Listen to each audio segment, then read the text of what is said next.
4 hours 17 minutes and 32 seconds local time. USS Dwight D. Eisenhower was 104 nautical miles southeast of Bandar Abbas when the first Iranian targeting burst hit the strike group's electronic support receivers. On the surface plot, the threat looked simple and already bad.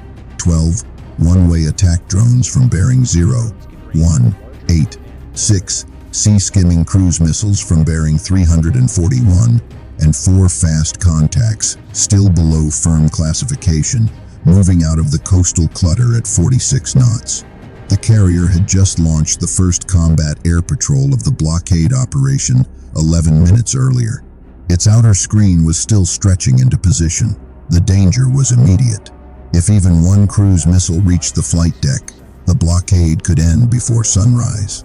But what operators were seeing was not the full problem. The drones were late, the cruise missiles were too clean, the geometry was wrong, and in 97 seconds, the next layer of the attack would cross the line where interception stopped being theory and became damage control. To understand what is happening, you need to understand what America's blockade actually looked like at 4 that morning. It was not a wall of ships. It was a timed control box at the mouth of the Gulf, built from radar coverage, air patrol cycles, data link tracks, and the legal declaration that any armed vessel moving to break the exclusion lane would be stopped. Eisenhower was the center of that system, not because it was the biggest ship, but because its air wing made the blockade real. Take away the flight deck, and the blockade became a statement with no reach. Iran understood that. Iran also understood it did not need to sink the carrier to break the operation. It only needed to force the carrier to turn away, suspend launches, and move far enough south to reopen the corridor for the first outbound convoy. That was the visible logic. The hidden logic was worse. What the system believed was happening was not what was actually happening. The first problem was visible. The second problem was the one that mattered. The visible problem was the drone and cruise missile raid. The second problem was targeting. Iran did not need to beat Aegis in a fair fight. Iran needed the strike group to reveal itself, commit its interceptors, light its radars, and confirm the exact center of the American formation at the exact second the real shooters were ready. Iran did not design the weapon to defeat the defense. Iran designed it to make the defense irrelevant. The real danger was somewhere else. 3 hours earlier, at 1:26, Chief Warrant Officer Leah Ortega had filed a low-priority note from the Flag Intelligence Support Cell on Eisenhower. She was not in command. She was not in the air defense chair. She was a signals exploitation specialist whose job was usually ignored until something stopped making sense. Her note was about a civilian roll-on cargo ship 63 nautical miles north of Keshem Island, identifying itself as Nareen 7. Its AIS identity had changed 3 times in 44 minutes. Its navigation radar was transmitting in disciplined 7-second bursts, then going dark, then returning on the same bearing. Civilian ships do not do that. Military queuing relays do. Ortega logged it, attached the pulse pattern, and sent the warning across the strike group watch network. No one dismissed it. No one acted on it either. At 4:12, when the blockade notice went live, the same burst pattern returned. At 4:15, Ortega saw another anomaly. A coastal fire control radar west of Bandar Jask came up for 11 seconds, shut down, then came up again 28 miles farther east in the electronic picture. Not a relocation, a handoff. Somebody was stitching a composite track. The visible attack was only the outer layer. By 4 hours, 18 minutes and 1 second, USS Mason and USS Thomas Hudner had gone to full air defense posture. SPY-1DV arrays were painting the northern sector. An E-2D Hawkeye from Vol. 123 was 146 nautical miles to the southwest, holding at 24,000 feet and pushing track quality back through cooperative engagement capability. The obvious response was speed and volume. Classify, assign, shoot. At 4 hours, 18 minutes and 9 seconds, Mason launched 2 SM-6 interceptors against the highest confidence inbound tracks. At 4 hours, 18 minutes, and 16 seconds, Hudner fired 4 ESSMs at the drone cluster to reduce clutter near the formation. At 4 hours, 18 minutes, and 24 seconds, Eisenhower ordered a 19-degree starboard turn to tighten its recovery geometry and present less predictable deck alignment to the incoming raid. That was the moment Ortega stood up from her console and said the sentence that changed the fight. "The raid is not the attack. The raid is the confirmation." It took 4 seconds for anyone to answer her. It took 9 more for the answer to matter. At 4 hours, 18 minutes, and 37 seconds, a theater infrared missile warning feed pushed 4 new launch indications from 192 kilometers inland near Hajiabad. Those were not cruise missiles. Their acceleration profile was too steep. Their climb was too hard. The strike group now had 4 probable anti-ship ballistic missiles in flight, and every radar emission from the screen had just told those weapons where the American defense was strongest and where the carrier had turned. To understand why the defense was failing, you need to understand the Iranian timing chain. The drones were not meant to hit first. They were meant to force close-in tracking. The cruise missiles were not meant to score the kill. They were meant to hold the escorts on the wrong bearing and consume mid-course guidance. The ballistic missiles were the real finishers, but even they were not the final move. Ortega's 126 note suddenly explained the missing piece. Marine 7 was not scouting for the first salvo. It was waiting to update the second. The ship was acting as a passive relay, taking electromagnetic data from the screen, matching it with coastal cueing, and transmitting corrected position packets so the ballistic missiles would not aim at where the carrier had been 90 seconds earlier, but where it would be after evasive maneuver. The attack was not built around impact. It was built around reaction. At 4 hours, 18 minutes, and 52 seconds, the strike group had 77 seconds before the ballistic missiles reached their terminal window. Rear Admiral Cole Bennett had to decide whether to keep radiating and trust the intercept chain or cut emissions and risk blindness. Ortega did not ask for more proof. She asked for one action: kill the relay. But that alone would not be fast enough. Narn 7 was 71 nautical miles from the nearest American helicopter. The data packet had probably already gone out. So she asked for the second action too: create a false center. If Iran wanted the carrier's corrected location, give it the wrong one. At 4 hours, 19 minutes, and 1 second, Bennett authorized a split response. Mason stayed hot and kept tracking the visible raid. Hudner cut to emission control brief cycle mode. Eisenhower shifted another 24 degrees starboard and increased to 31 knots. An EA-18G Growler, already airborne on escort duty, was retasked to flood the northern sector with deceptive range gate pull-off and data link noise. A Nulka active missile decoy was fired from the screen on a bearing 026 and climbed away from the formation, transmitting the kind of signature an impatient targeting algorithm would love. What the system believed was happening was not what was actually happening, and now the Americans were feeding that error back into the attack. At 4 hours, 19 minutes, and 18 seconds, the first SM-6 hit a Qatar cruise missile at 38 nautical miles.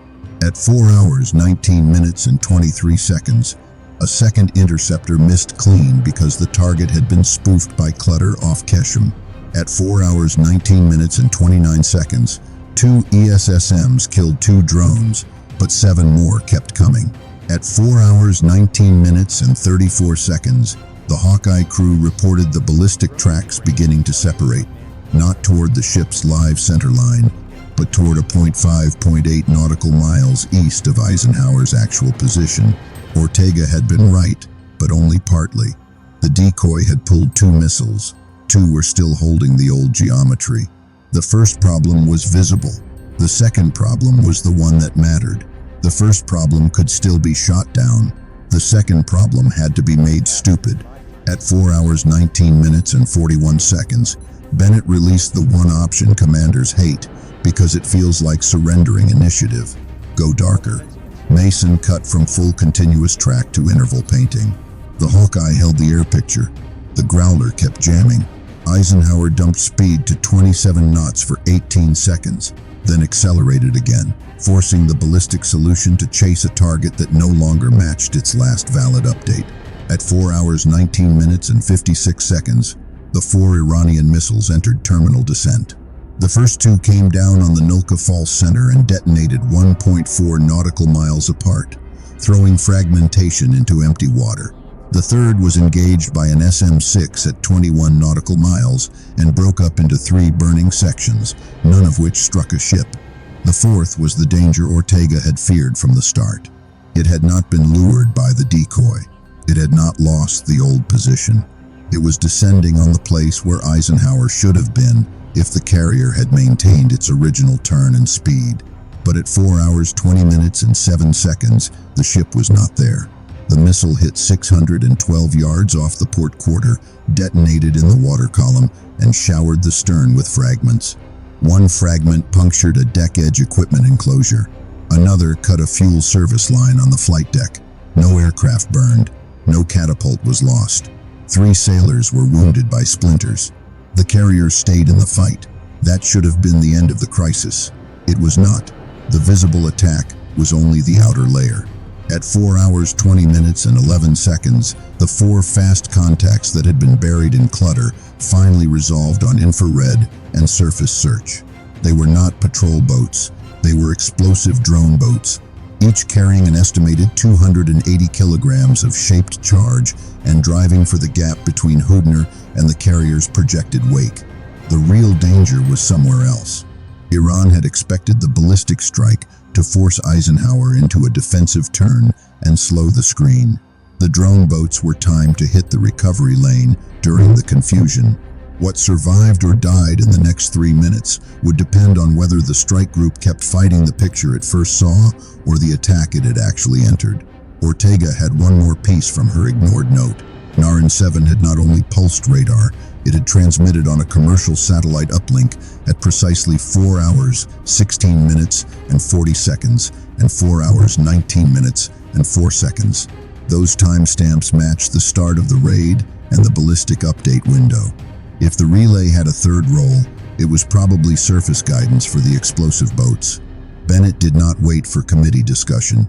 At 4 hours, 20 minutes and 22 seconds, he ordered a direct attack on the relay. A pair of F/A-18E Super Hornets that had just launched from Eisenhower at 4:11 were diverted north. At 4 hours 20 minutes and 48 seconds, one jet locked Naran 7 with its targeting pod. At 4 hours 21 minutes and 6 seconds, a GBU-54 laser JDAM was released from 18,000 feet. At 4 hours 21 minutes and 31 seconds, the bomb hit amidships. The ship did not explode like a munitions barge. It simply broke its uplink, lost power to the radar mast, and began turning dead in the water. That was enough. The 4 drone boats immediately split into 3 different headings, which told Ortega what she needed to know. Their final navigation had been external. Without the relay, they were no longer hunters. They were just fast bombs in the wrong ocean. Mason's 5-inch gun destroyed the first at 8,900 yards.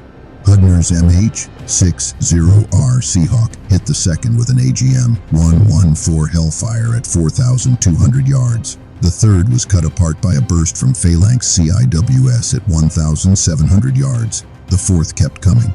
It crossed 1,200 yards, then 900, then 600. At 4 hours, 22 minutes and 17 seconds, a rigid hull inflatable launched earlier for force protection put a 5-0 caliber line across the boat's exposed guidance package. It sheared off.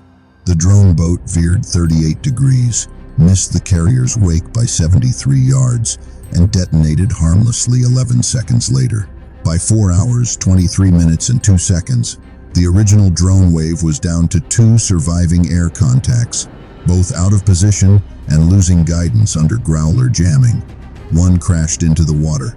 The other was destroyed by an F/A-18F with an AIM-9X at 6.4 nautical miles. At 4 hours, 24 minutes and 19 seconds, the strike group had airspace control again. At 4 hours, 26 minutes and 40 seconds, the first blocked merchant vessel attempting to run the exclusion lane turned back toward Bandar Abbas. The blockade held. The aftermath was measured in exact numbers, not rhetoric. USS Dwight D. Eisenhower remained fully operational. Flight operations resumed at 4:37. 3 sailors were wounded. 0 aircraft were lost. USS Mason expended 3 SM-6, 2 SM-2, and 19 rounds of 5-inch ammunition. USS Thomas Hudner expended 4 ESSM and 1 Nulka decoy. 1 Iranian relay ship was disabled and later sank. 4 explosive drone boats were destroyed. 6 cruise missiles failed to reach the screen. 4 ballistic missiles missed their intended target. At 5:02, American aircraft struck 2 coastal launcher sites near Jask with GBU-3 1J and destroyed 3 transporter erector launchers identified by infrared follow-on surveillance. Iran's plan had been precise. It was not to sink a carrier in open water with one dramatic hit. It was to use a visible attack to force the American defense into a predictable pattern, feed that pattern into a hidden targeting chain, break the blockade in its first hour, and prove that the United States could be pushed off station by a layered coastal strike. It failed for one reason. The strike group stopped fighting the first attack in time to see the second one. The carrier survived. The blockade survived. The launchers were destroyed. The relay was destroyed. The recovery lane stayed open. And when the after-action logs were written, the most important line did not belong to the admiral, the fighter pilots, or the destroyer captains. It belonged to Chief Warrant Officer Leah Ortega, who had seen the pattern at 1:26, filed it when nobody needed it, and understood before anyone else that the ship under attack was not the real target.